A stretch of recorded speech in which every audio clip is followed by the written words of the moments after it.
E aí entra em cena o nosso rebelde Aleister Crowley. Não há como negar que o membro mais ilustre da Golden Dawn também foi o pivô de sua queda.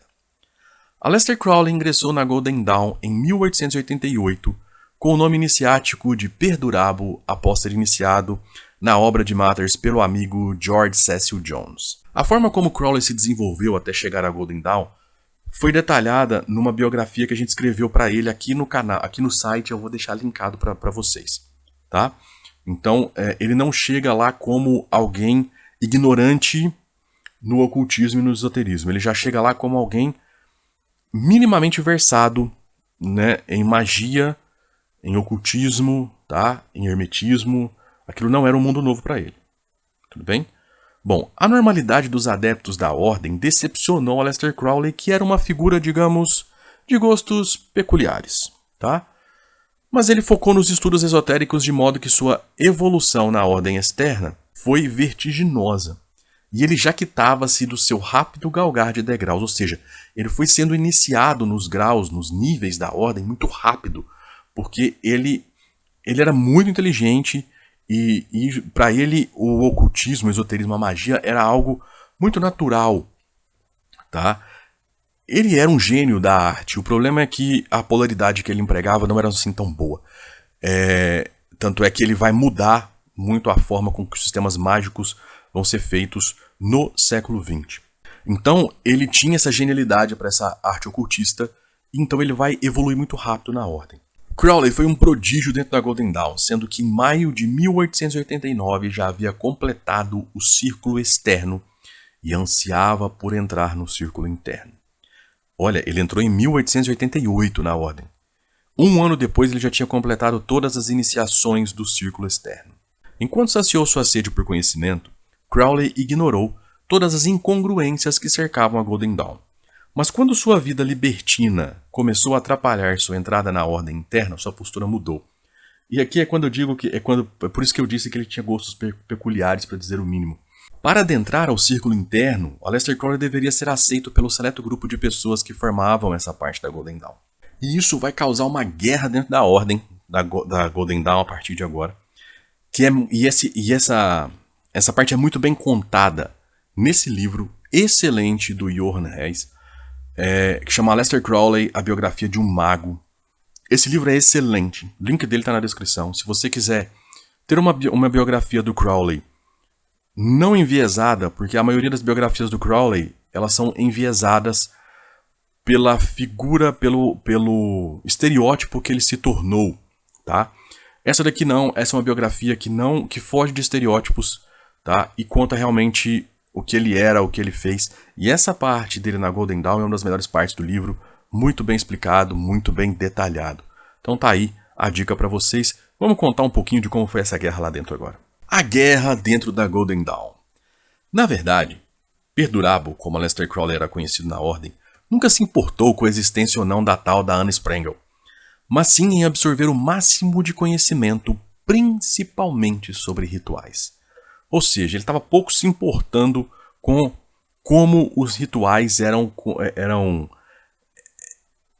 trazidos, né, a ligação que a ordem tinha com esses supostos chefes do mundo espiritual. Ele queria simplesmente estudar os rituais. O Crowley era um mago, ele queria saber como fazer os rituais. E a gente tem que pensar que nessa época a informação não era algo tão disseminado como hoje.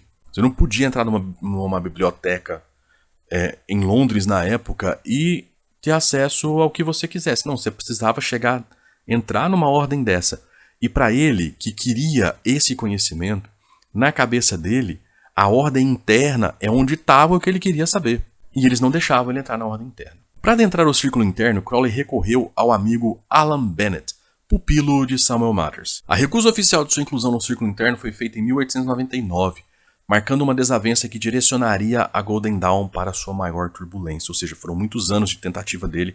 Em 1900, Crowley se dirige a Paris, onde existia um segundo polo da Golden Dawn, capitaneado por Mathers, com o intuito de ser admitido no círculo interno. Samuel Mathers o inicia pessoalmente no círculo interno da ordem, conferindo-lhe 2 títulos de uma só vez e provocando a cisão com o polo londrino.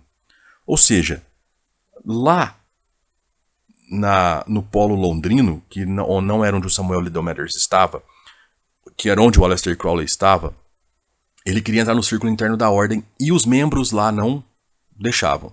Então o amigo dele conseguiu que ele fosse iniciado pelo próprio Mathers em Paris. E isso rachou a Golden Dawn, tá? O polo londrino e o polo parisiense. Não obstante, em abril daquele mesmo ano, 1900, Mathers nomeia Crowley como seu representante na ordem interna de Londres, desencadeando brigas e discussões até que Crowley se cansou e abandonou a Golden Dawn. Mas não foi assim. Não foi assim tão simples, não. Na biografia do Crowley que eu indiquei para vocês, conta direitinho essa parte e é bem interessante. Se você gosta de uma treta, é bom você ler. Se tem uma coisa que é boa, é treta de ocultista. Treta de ocultista são as melhores que existem.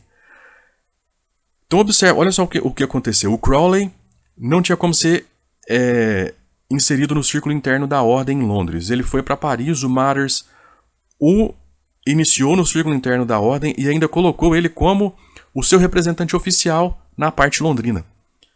Ou seja, agora o Crowley iria, além de estar na parte interna, ele era representante do chefe da ordem no mundo todo, lá dentro, junto com quem não queria ele lá. Ou seja, um ambiente agradabilíssimo. Tanto que existe uma suspeita de que Crowley teria roubado alguns volumes da biblioteca da Golden Dawn e que mais tarde seriam base para seus estudos esotéricos. Mas não existem provas disso. No auge da cisão da ordem entre os templos de Londres e Paris, tendo Crowley no centro de tudo, a história da gênese da Golden Dawn ser falsa ganhou força. E em 1901 a ordem se tornou um caos e sinônimo de fraude e patifaria para o grande público. Ou seja, o Crowley chegou, bagunçou todo o coreto, tocou fogo na ordem, pegou os livros que ele queria, foi embora e a ordem acabou um ano depois. Tá? Com acusações de que a tal da Anne Sprengel nunca existiu e que eles não tinham nenhum contato com o tal dos chefes do mundo espiritual. E antes de concluirmos a nossa viagem sobre a Golden Dawn, eu deixo aqui para você o livro A Chave dos Grandes Mistérios, segundo Enoque e Abraão, Hermes Trismegisto e Salomão, do Eliphas Levi, um livro muito importante se você está querendo mergulhar nessa parte do esoterismo, do ocultismo, da magia, enfim. É um livro indispensável para você ler e, obviamente, estudar, tá bom? Então era isso, abraços e até a próxima. Vou deixar aqui para vocês o vídeo do Hermes Trismegistos.